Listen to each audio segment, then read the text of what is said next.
Hello, 9 to 5ers. Welcome to another episode of 9 to 5 and everything in between.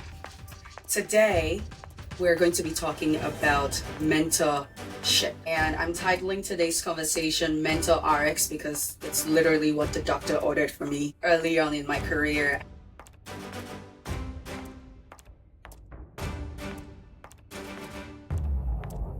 Today in the studio, I have Tom Dewey, who is my mentor and has been for about 8 years, almost 9 years. I've known Tom and I've referenced him so much on the podcast and on the 9 to 5 Blueprint World with Elizabeth D series because he's literally seen my career from the very beginning. A lot of people that I've met along the way, I've only seen bits and pieces of it, but Tom has experienced it all from my naive days. I'm still a little bit naive in some ways, but maybe not. I don't know if he agrees. From being a very naive young professional straight out of college and an intern to now a mid-level professional, I like to call myself now, and thriving in corporate. And so I wanted to have this conversation with him because it's important to talk about mentorship, not just from the mentee's point of view, but from the mentor's point of view, because you want it to be a two-way relationship.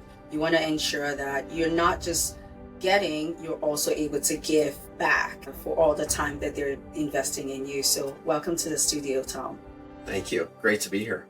Happy to have you. So before I dive into the topic, because there's lots to talk about, I want to do a brief introduction of Tom. Tom is an executive, and obviously I'll let him talk about himself as well, but he's an executive at one of the top health insurer in the United States, Medical Mutual. Very influential, has had a career in HR, in finance, in corporate strategy, and now in operations, leading corporate operations at Medical Mutual. And so he comes with a wealth of experience from various angles, but specifically in the health world and in the healthcare world. That's why I titled this topic today Mentor RX, because I was trying to play with the words there. So, I've done my intro spiel. Obviously, Tom can do it cleanly better than I did. So I'll give you the floor.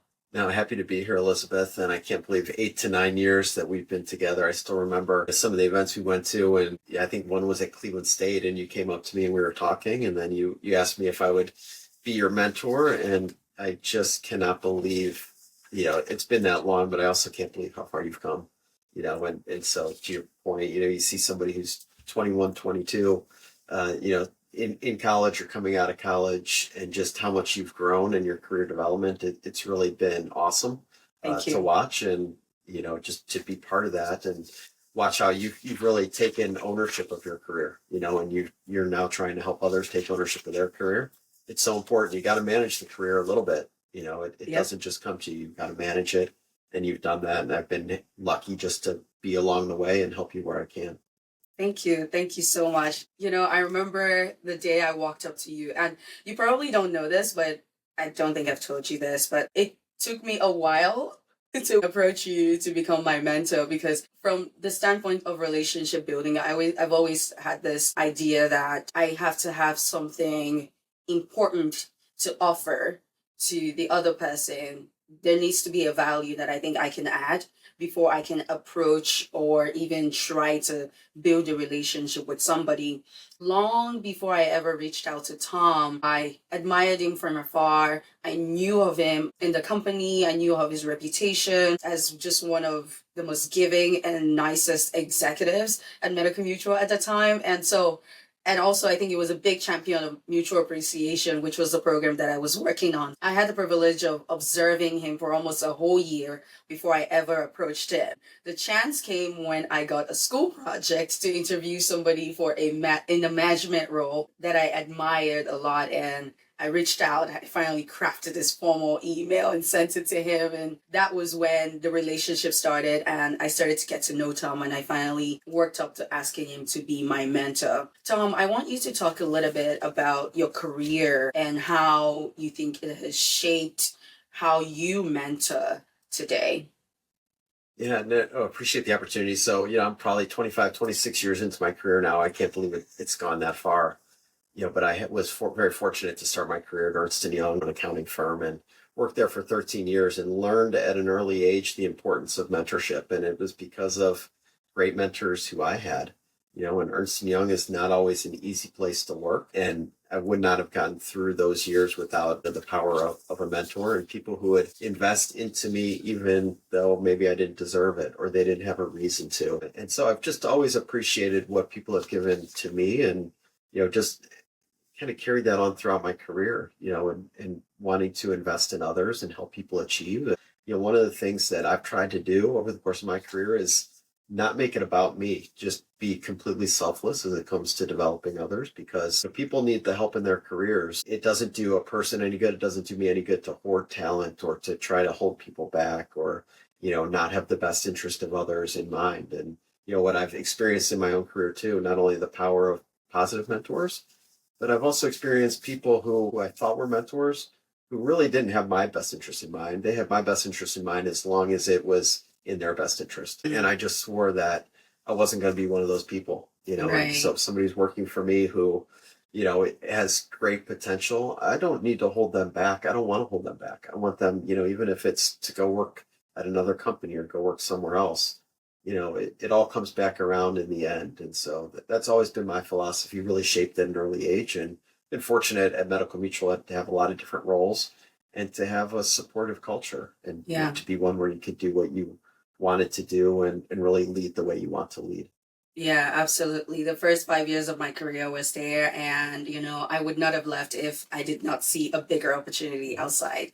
Definitely rewarding place to work. But you touched on something that I want to segue into a little bit about, how you approach mentorship and developing others. It's because of how people are poured into you. So when you're looking to mentor somebody, mentorship, it's so easy to just say, okay, do this, do this, do this, because you can see what they cannot see today because you've experienced it. How do you balance providing guidance and allowing your mentors to learn independently? Elizabeth, I think if you went back and looked at our relationship, I've almost given you no advice. Right. I've almost given you no advice. What I've done is listen. Yes. And I think that's one of the most positive things you can do for people is just listen to what they have. Sprinkle in some things every once in a while, ask questions. But Elizabeth, and sometimes like over the course of our relationship, like she doesn't need me, and that's a good thing. But I think if you just listen to people, give them the opportunity, help kind of gently guide, keep within the guardrails. That's my biggest piece of advice from a mentoring perspective.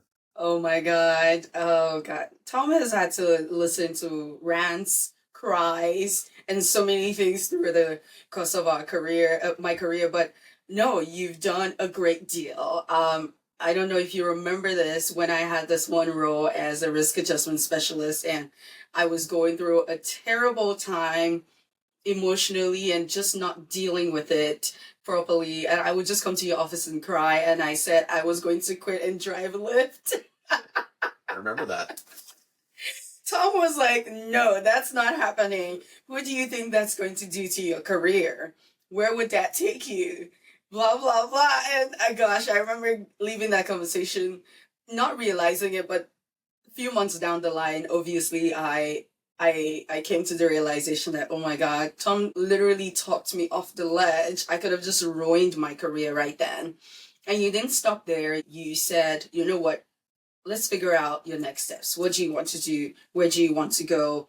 And I had said, oh, I want to try out analytics because it was something that I realized was missing. And you said, okay, this new manager has just started in the analytics department. How about you reach out to them? I'll even do an introduction. Just go talk and hear what they have to say, listen to them. And that was a pivotal moment in my career because it's crazy that I talked to her, was scheduled for the interview, and she quit right before my interview. So I don't know. I've always looked at that as divine intervention because it was so out of the blue. She literally was there for 3 months, and I've always said it. My cousin and I, when we talk about that, I said, I think God brought her to Cleveland, to Medical Mutual, just for me to be able to have that conversation with her. Because she was not even there for my interview or day one. Very wild. But you know what? That's the perfect example. You took the bull by the horns on that. You went and did it. I mean, I've given that advice a lot of times. Like, hey, think about what you want to do, then go meet with somebody. You know, it takes effort, and you've always done that. This Yeah, is true. kudos This to is you. true. I had so many coffee meetings. You never know when those are going to turn out, right? But there's been a few pivotal ones in your career that you've taken and have led to great things. Yeah, oh gosh, they've definitely been very, very useful. I advise people, talk to people. You know, you might not get anything, but even just having the sounding board in somebody is very helpful. It gets it out of your head and gets it out into the world. And, you know, you have epiphanies in those moments and it helps you uh, get better direction. Yeah, just saying things out loud sometimes, like, Yes. you know, and that's where I say listening, you know, because you came to your own conclusions 99% of the time. You just sometimes need to say it out loud and not in your head. Yes, well, and talk to my smart mentor. Okay, so you obviously said that, especially in mentoring me, you've noticed or you've seen that for the most part, I take ownership and I go for it. But obviously, you have a lot of mentees. I'm not your only mentee, and you've had maybe different mentees over the course of your career. How do you handle different mentees with different temperaments and having difficult conversations with them? You know, for me, I think part of it depends, you know, you have to build a relationship between mentor and mentee to get to the point where somebody's comfortable giving that advice. Like you and I have been together a long time. And so I can listen to you and Elizabeth, I can give you feedback that said, you know, I don't think you're thinking about it the right way, or maybe not even that, but hey, here's another way to think about it. Yeah. I think that's easier when you have a relationship. You know, when you just starting out, like, you know, try to do a lot of listening, relationship building, Yeah. you know, and get to the point where you build up where you can give that critical feedback and, you know, help guide people a little more strongly or give people the feedback that you're talking about. Yeah, I like that. I like that. Speaking of mentees, I obviously reached out to you and asked you to become my mentor.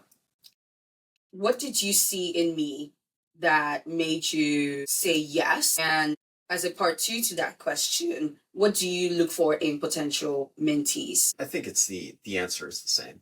You know, and for you, just the willingness to do it.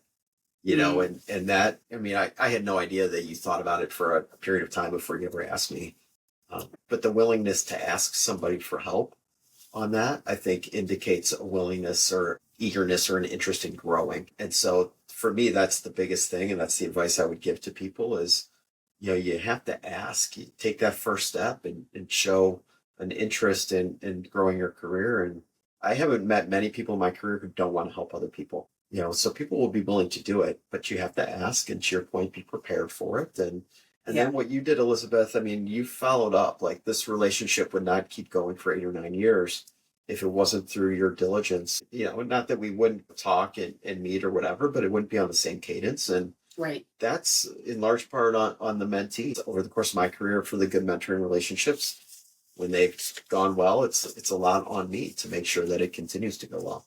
That is true. That is true. So many times I just think of you. I'm like, okay, I'm just going to text him right away. Otherwise, especially since we no longer work in the same organization, it's harder to schedule things. But speaking of scheduling, leads me to my next question about approaching goal setting and expectations with your mentee. With us, I think it took about a year to figure out where and how we wanted to approach it or even structure it. And me being somebody that likes structure, I literally created an agenda on what we would discuss or what I wanted to discuss. And I think in our first year of mentorship, you gave me this book.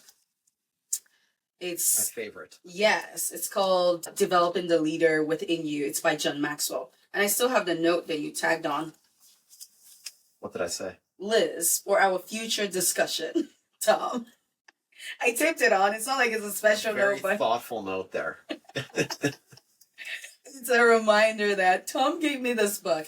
And it did not just give me the book. We read it together for a year on a monthly basis. We picked a chapter and discussed it and really dived into it to figure out, you know, from a leadership standpoint, developing it, understanding the leadership stage that I was in, and what I needed to do to get to that next stage.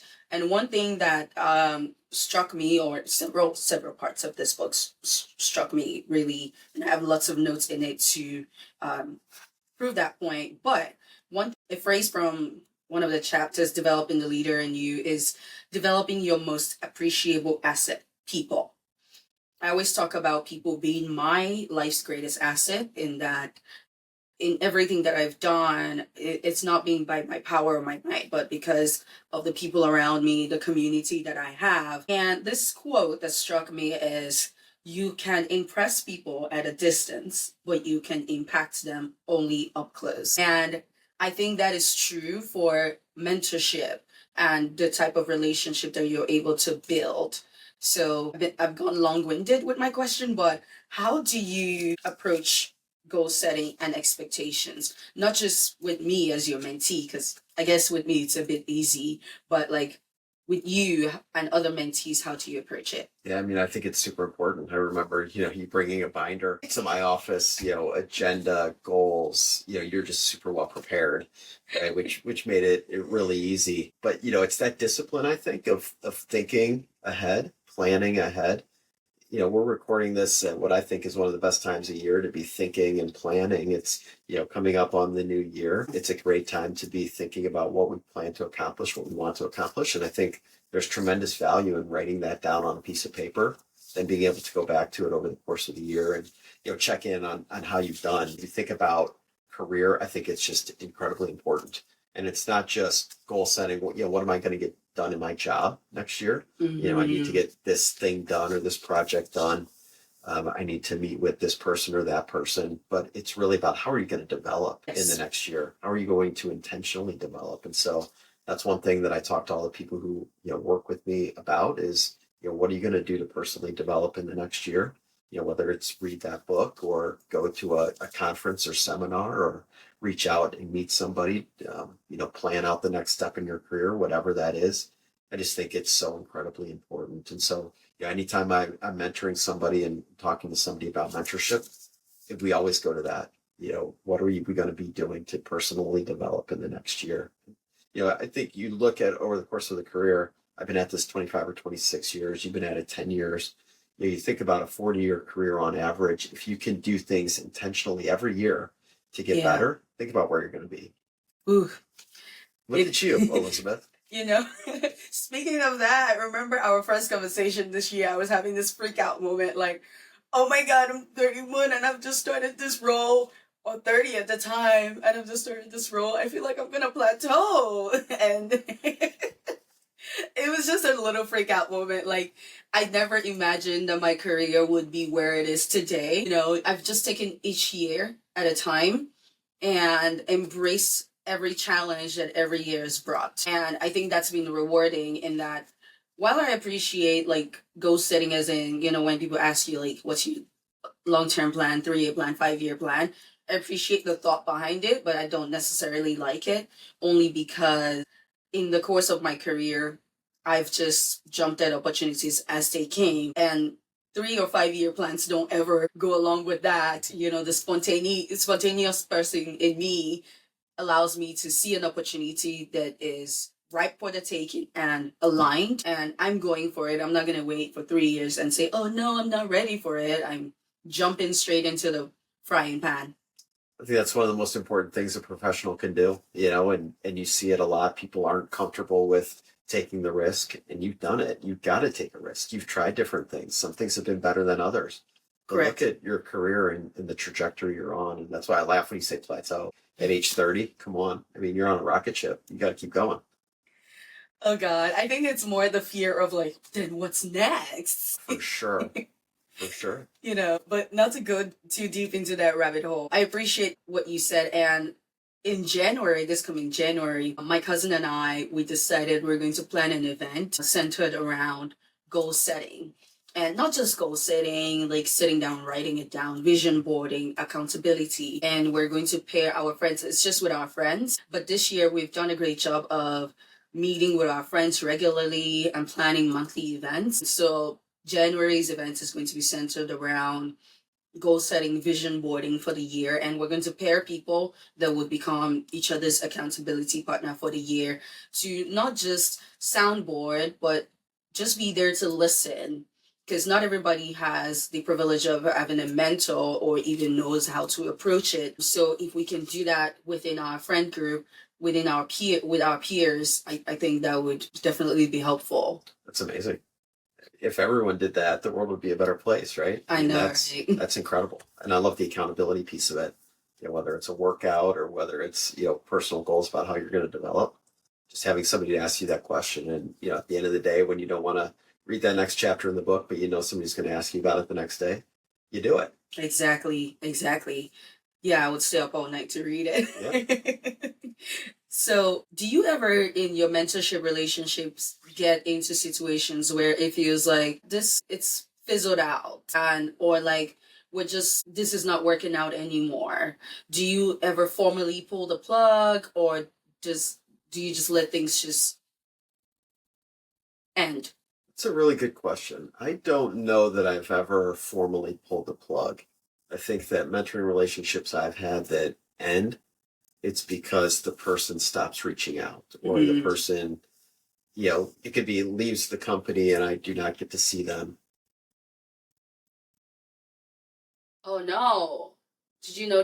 No, I'm not sure that I've ever pulled the plug on a mentoring relationship. I think, part of it is fading away, people moving on, people getting promoted. I mean, that's been a lot of the times is, people come to me hoping that, they'll can help get to the next level of their career. They achieve it and they say, okay, I'm not sure I need you anymore, but not like that, but yeah. Yeah, sort of like that. Oh, some relationships are for a season, some are for a reason, and some are for a lifetime type situation. I think that falls in that category. I've never heard it expressed that way, but I really like that. Yeah. It's said that way a lot in Nigeria. Yeah, no, I really that makes a ton of sense. Yeah, I try to look at relationships in the sense of I've described it in this way. Bear with me. You know how on the Apple rings, you have the inner ring, the middle ring, and the outer ring. Looking at it from the intention of Apple, like telling you to close the ring, but I look at relationships as there's people that are closer to your heart, and there's people that are a bit further, and then the people that are a bit further away.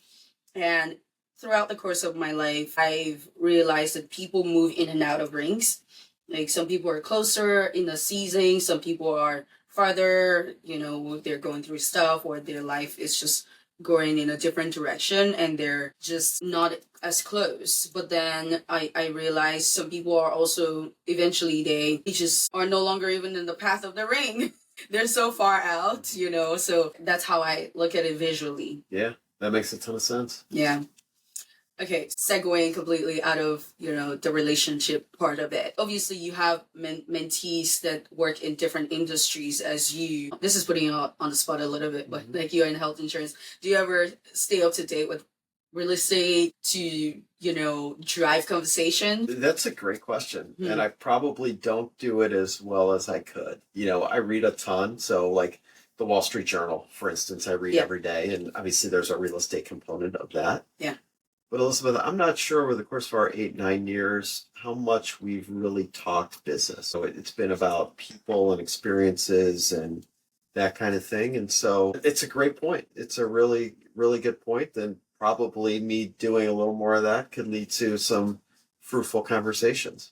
Well, I mean, it just means that we need to restructure our approach. Yeah. Yeah, because I think we've done a lot of the relationship development and really developing the leader in me. I think right now, I think this question is also coming from a selfish point of view in that I've reached a point in my career where I think I've got the people part down a little bit, and then now I want to focus more on the business growth. Because in my career, I realize I'm no longer an individual contributor. I'm now a leader. Yep. And I'm expected to understand the macro impact of things, and I definitely do a lot of learning, and I've developed relationships with other people in my organization that have helped me get better understanding. I think it would be good to be able to not just understanding from real estate, but even the healthcare part. You never know, maybe I might come back. You never know. I think that's a great point, and really, I think illustrates why it's important to. It's not just one mentor. It's not just one person who helps you get to where you want to be, but people in your organization who can help you better understand the industry and keep learning. So Yeah. important. Yeah. Somebody that's new into mentoring as a mentor, what would you advise them to do? I think I'm back to what we said at the outset. Like, listen to the people that you're working Yeah. with. Give them the airtime, give them the opportunity to really kind of work through things out loud without judging, without jumping in. It's human nature to want to interject and let your opinion be known, but it's so important to just sit back and to let people tell their story and listen, you know, Yeah. particularly in a non-judging way. Elizabeth, I think of some of the early conversations you and I had, when I'm maybe 15, 20 years into my career and seen some things. And I think you said it well at the outset of this, like you were naive at times, in the early years. But it's important to let you work through that. Like the you compared to what you were 8 years ago, it's not even close. And just some of that is time. And, a lot of that is the intentionality with which you've helped to or wanted to develop. But you just have to give people the time and the opportunity to work through some of that. You know what came to mind as you were speaking? Is this new trend on social media? We listen, we don't judge. My family's trying to get me to do that. Do it. You might learn something. What if I learn something I don't want to learn? No judging, huh? No judging. You can judge low key. There you go. In the back of my head, just not out loud. That's one thing I struggle with in my career is I definitely judge with my face. That's good that you recognize that you can do something about it. I'm very expressive, and most of the time I don't even try to hide it. And it's a feedback that I got from a manager last year.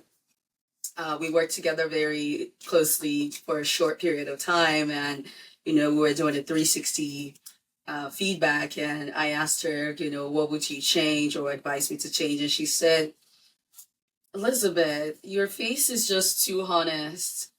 Whatever you're thinking, even if you're saying something differently, your face is speaking words. It's loud. And then I said, well, sometimes I control it. She said, yes. I said, but sometimes I intentionally don't control it.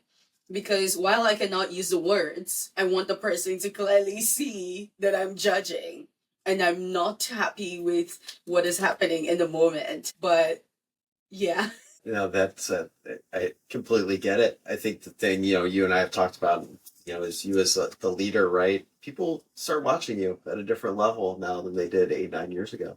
Yes. And so it's fun to, see you recognize that. And you've taken that feedback to heart. So it's. Oh, yeah. I definitely think about it all the time, especially when I'm in awkward situations at work. And I definitely had those, especially now. And you just want to, excuse me, but you just want to cuss some people out. Like, I can't believe this, and for me, I approach work with this mindset that it's a transactional relationship with work. And while I enjoy my work and I will give everything, when I'm out the door, I'm out the door. But while I'm there, I want to give my very best and do my very best. And that's the expectation I have of every other person as well. It's like, we're working on this together. Please just do your part. Like, we're being paid for this. This is not free labor. You're not here for free. And don't make me beg you to do your job. And I've said as much to that same leader. And so she knows my innermost thoughts in that we're working on a project together. And I said, I just can't believe this person is a leader, and considered a top leader, and they're as indecisive as they are. Like, how? Make a decision and let's move. Let's fail fast and let's reconfigure. We'll figure it out. But if you make us sit on our toes for so many months, and then at the last minute, you want everybody to stay up all night. That's frustrating, right? It's frustrating. It's frustrating. So I want to segue a bit into leadership from that point that I just made, in that, as obviously I'm growing, how do I grow with intentionality and build the ability to influence at a different level? Yeah, but that's a deep question and a good one. Let's work through it a little bit. Yeah. The influence is important, and I don't think there's one way to do it. Everyone leads differently, and that's one thing I've come to appreciate over the course of my career is there's not one great way or one model on how you do leadership great or how you influence people great. But I think it's authenticity, like leading in your own way. Like I'm never going to be the loudest person in the room. And so if that's what the expectation is, that's just not going to be me, but I'm going to lead in other ways. And, you know, I think you get to the same place by just being yourself and not trying to be who you aren't, Elizabeth. Yeah. And, that's just what I've seen. I've seen some people who are, I'm thinking of one person who well, who I work with now. He's more on the quiet side, but he's one of the best leaders I've ever seen because he listens to people. And when he speaks, people listen. Mm-hmm. I've also worked with great leaders who, are loud and get their point across in different ways. And they're great leaders because they do it their own way. Right. I mean, I really didn't answer your question. You did. I tried. You did. What you said made me think of it in that I'm very Nigerian and we're very loud. That's good. We can't help it. We're so expressive.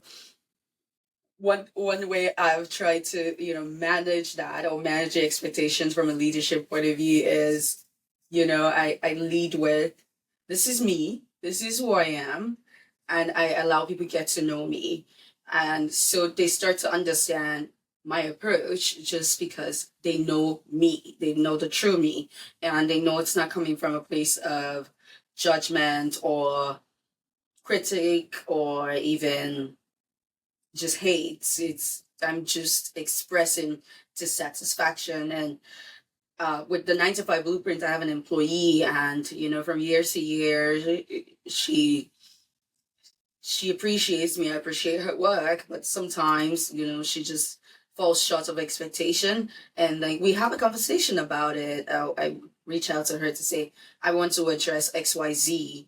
I'm not very happy and I don't want to have to speak out of turn or act out of turn.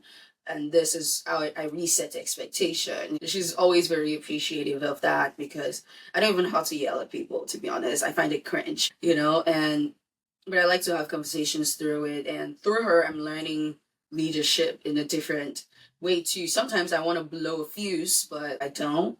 I manage it. I manage my emotions because I'm not 5. Love that. I love that.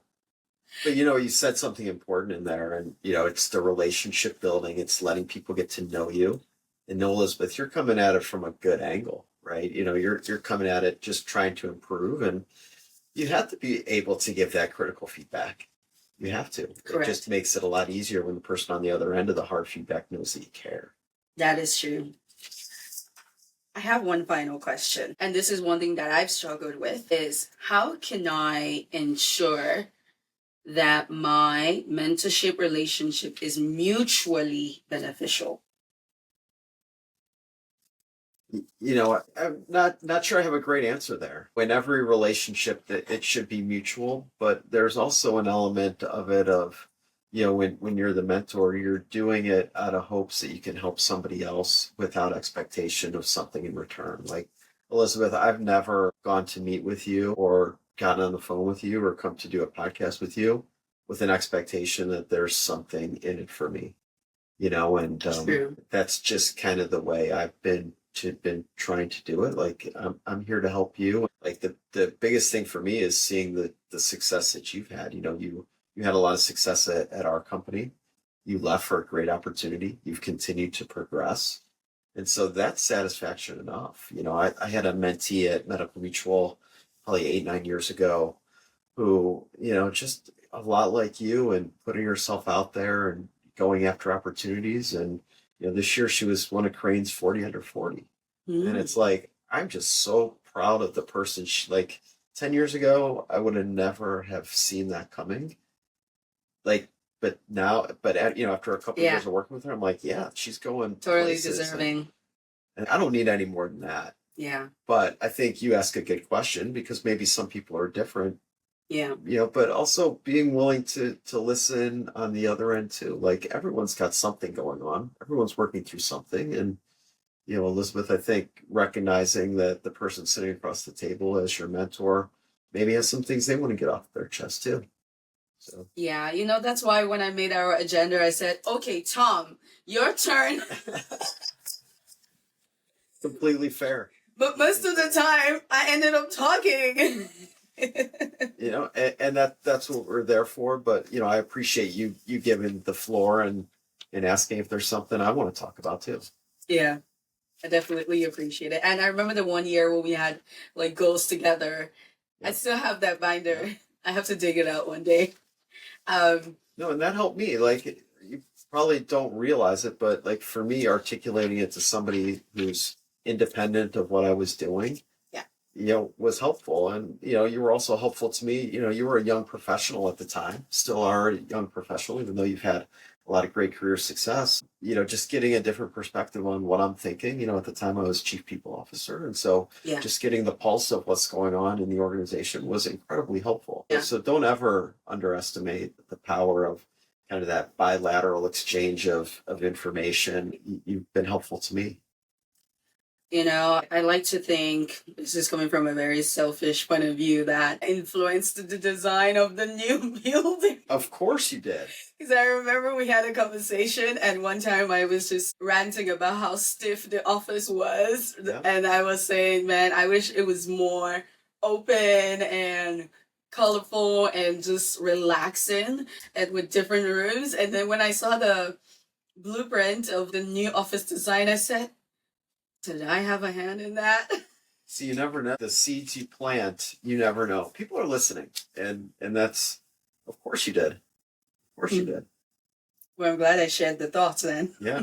Turned out pretty well, didn't it? God, I love it so much. I'm so sad I don't work there. And it's so close to me too. I know. 7 minutes away. Yeah, I should probably just take one day and just bring my laptop and work out of there. You're welcome anytime. I know. I hope my current employer is not listening to this. They're like, you're plugging into another company's Wi-Fi? Wow.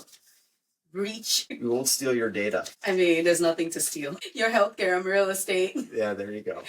I wanted to make a point about something that you said. I remember at some point I would say, oh, let's go to lunch, and I want to pay for sure. But Tom would just slide out his card and pay, and I just go, you know what? Now I've got to the point I'm like, it's okay, treat me. Because nobody else does. Yeah, nothing wrong with that, right? Yeah. So I've come to accept it. And instead of feeling like I need to do something in return, I've just come to accept that, yep, he wants to do it. It gives him great satisfaction. And one thing, just to double tap on something that you said, is I know you're very proud of me because you say it. I can feel it. Tom came to my naturalization ceremony. Tom's been there, like I said, through so many different chapters of my life. And I'm so grateful for you. So grateful. I was thinking about that yesterday and talking about that to somebody at work who just went through that process and became an American citizen. And I told him that, going to yours was probably one of the most powerful things I've ever done. To see people who are not Native Americans to come here and, just, to see you stand up and take that oath and that pledge, that meant a lot. I appreciated being invited to that. Of course. If you're not there, who will? That's right. That's right. Gosh, I mean, this has been such an awesome conversation, and I don't want to close out, but obviously we're in a time limit and we have to end the topic. Do you have any final piece of advice for the listeners today? I think it goes back to what we've talked about. Just be there for each other, listen to each other, and the power of listening to each other can help people through difficult times and can help people shape careers. And I've seen it with you and with other people that I've worked with, but, to the intentionality with which you've gone about your career, I think is so important. Things don't just happen. Sometimes they happen for a reason, but more often than not, when I've seen people be successful, it's because there's been some amount of management of their career, and you're a poster child, and everything that you put into your 9-to-5 blueprint is about that. And, it's not to do it in a negative way or a self-serving way, but to maximize the talents that you've been given, and you're doing that. Thank you. I appreciate that. Last night I was doing dishes and then I was ranting about my day on my Instagram story to my friends. And I was like, oh, story time. And I was talking about all the struggles that I've been facing with audio and video and just testing several platforms. I asked for recommendations for a sound engineer, and we were talking through it. And I said something. I said, you guys, I'm telling you the process so that you can see how hard this has been. Not because I'm trying to be self-serving, but when I become an overnight success, don't go shouting, oh, she just made out of the blue. No, you can see the process. I love that. There's grind in everyone that's successful, right? There is grind in everybody's success story. And, it makes it all the more rewarding because I enjoy this. I enjoy fiddling with this. I went to school for this. And look at me, I'm not using it at work, but I'm using it for myself. Great advice from Tom, and it's been such an awesome conversation. So happy to have you here. So happy you were able to make the time twice over. We got it. Yeah, so to the listeners, thank you so much for listening and tuning in. You can listen to today's podcast on Spotify, Apple Podcasts, Amazon Music, and you can watch the visual recording on YouTube at The 9 to 5 Blueprint. Follow us on all social media platforms at The 9 to 5 Blueprint, and check out the website www.the9to5blueprint.com for information about everything 9 to 5 Blueprint. Don't forget, you're the architect of your own journey. You have to take charge of your life and run with it. See you next week. Bye.